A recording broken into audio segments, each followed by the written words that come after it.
Dr. N.K. Arora, Chairman of the COVID Working Group. Dr. Arora, good to have you again on the show, sir. Again, I would like to start by congratulating you, Dr. Arora. This is definitely a moment of great celebration. Nobody can deny this. But celebration with a certain degree of caution, that we don't end up celebrating too soon. We have achieved a great deal, but there is a next billion. So I would like to first ask you, what according to you are the immediate 3 or 4 or 5 big challenges or big learnings over the past 10 months? So the biggest issue was that right from day one, we knew that the vaccine is not available in unlimited amounts. And therefore, program had to be calibrated accordingly, and in a phased manner, the scale up was done. Number 2, that the CoWIN platform had initial hiccups, which took about 8 to 10 weeks, and gradually, so it is a very good example that while ship was moving, it was being repaired, modified, additions were being done. So that was the second thing. Third thing was that how to expand infrastructure where the adults could be immunized. You remember we talked about, we started with 3,000 immunization centers, and we can go up to 100,000. You would remember that we can go up to 100,000. You only said it, that we can go up to 1 lakh. And 1 lakh immunization centers, and that is what our capacity is. But you know, Dr. Arora, I also remember back then you also said that while a bulk of this will be from the government, you urge for greater private participation also, as far as these centers are concerned. You look at the CoWIN app and you will see that your desire has not been fulfilled. Private participation is still low.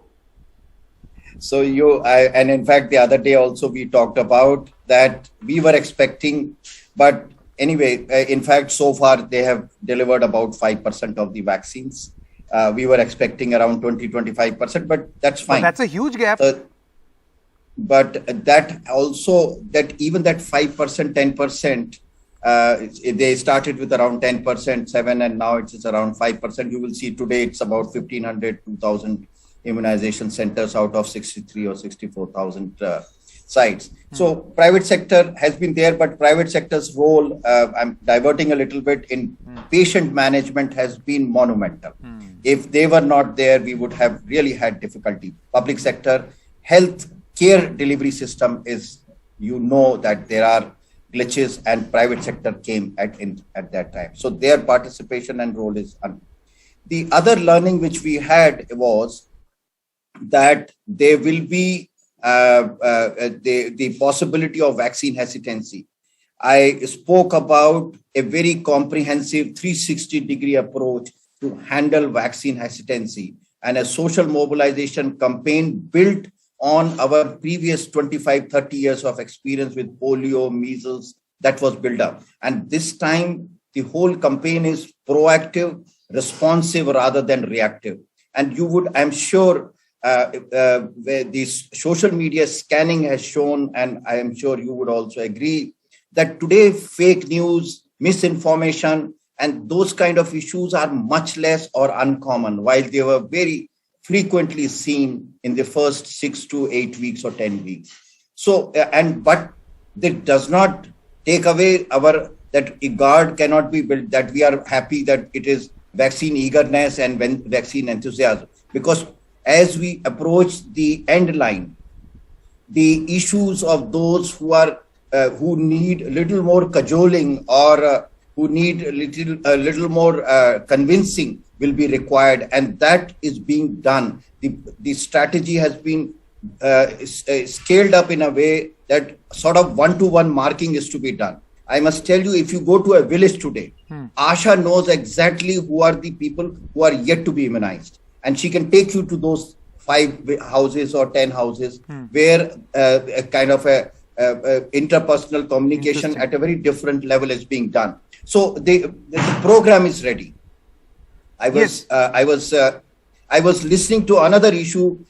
You were talking to Dr. Balram Bhargava was about second dosers and the issue when are we going to I was meaning to ask you that question.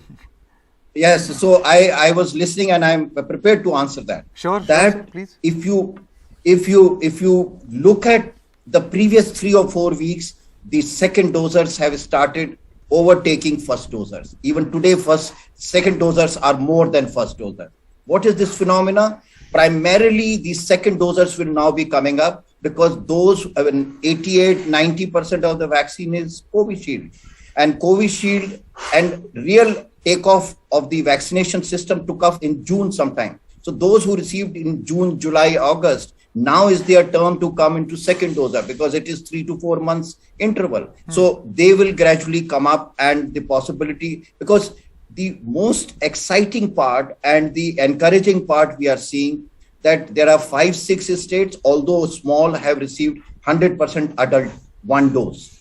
But there are at least 1/3 of the major states where 90% plus people have received 1 dose. Now, these are very encouraging points that those who have received 1 dose will now come for that. In addition, the program is also working to, on certain days, specific second dosers are invited that on such and such day, only second dosers will come. That is to push. Another issue just now you showed, and I'm little surprised you guys are not asking that question. Some 4 months ago or 5 months ago, the difference between male and female was 10%. Yes. Today is 2%. Let's put that graphic on. Dr. Arora has just noticed what we are running. The difference between the male and female. Yes.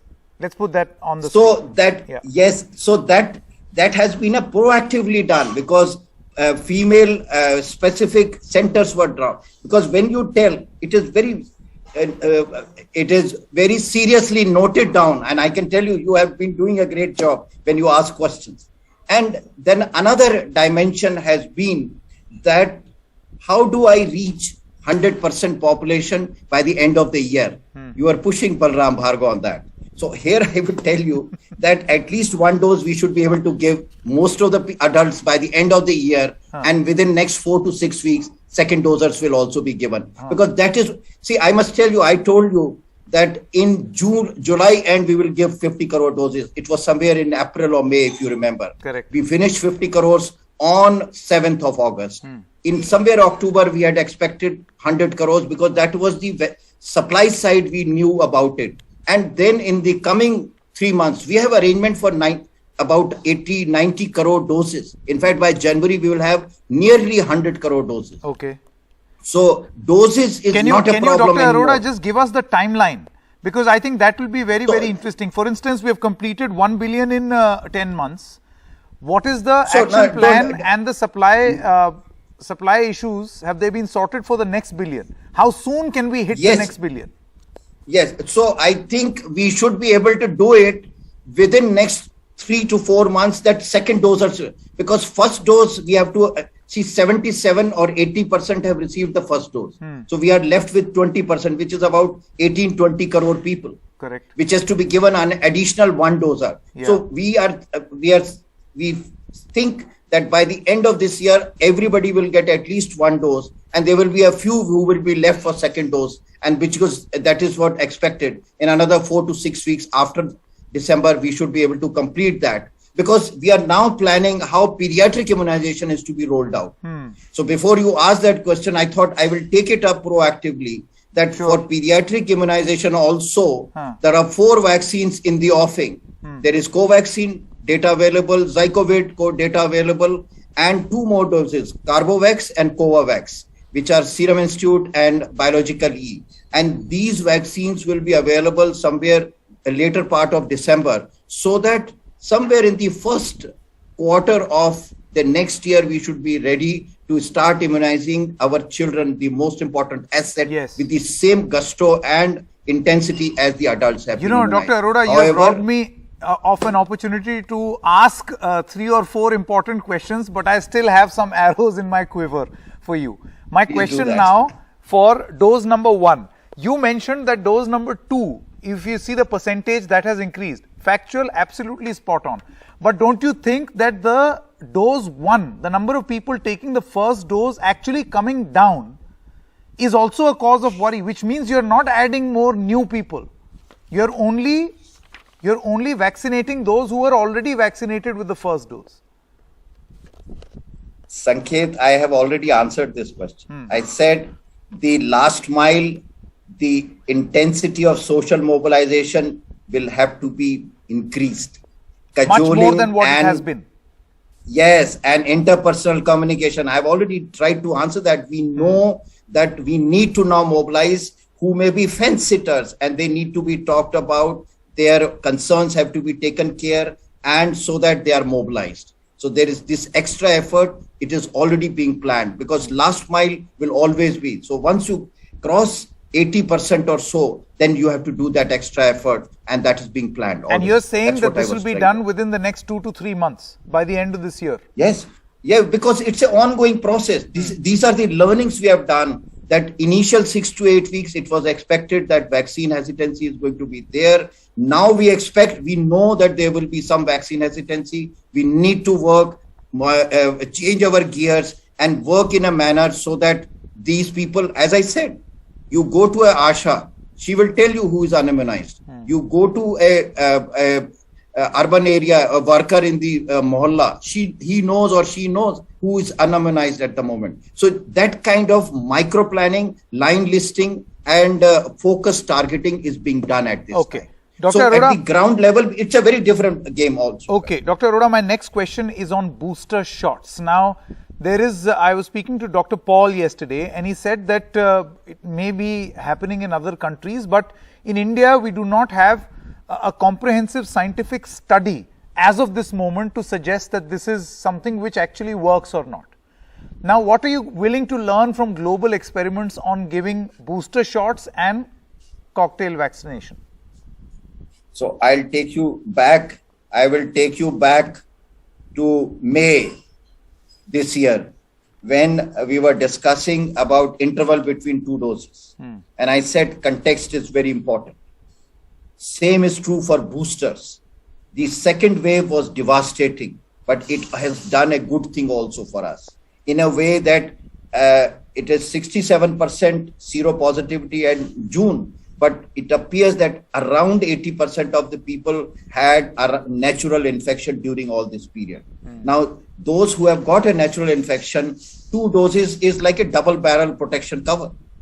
So therefore, the likelihood of a booster is very less in our country, very unlikely, because once you get a natural infection, either between the doses, before the doses, or after the doses, it provides like a booster by itself. And therefore, we have that advantage. Studies, notwithstanding that the studies, at least 3 or 4 studies are going on to look at the value of whether it really helps. That is one part. And the second is that examples of Israel or USA or UK, there you have seen that because those who had not received the vaccine, they are the one who were getting affected, and there was no natural infection. While here, whatever the dynamic, population dynamics, demographics, epidemiology is here, the virus has moved around in a way that a large proportion of us have been infected in an asymptomatic Okay, this manner. is interesting, and that works to your advantage. That's an interesting assessment. All right, Dr. Arora, thank you very much for your time. Let's hope to interview you soon for the next billionth dose. Thank you very much. I hope so. Thank you very much. Such a pleasure talking to you every time.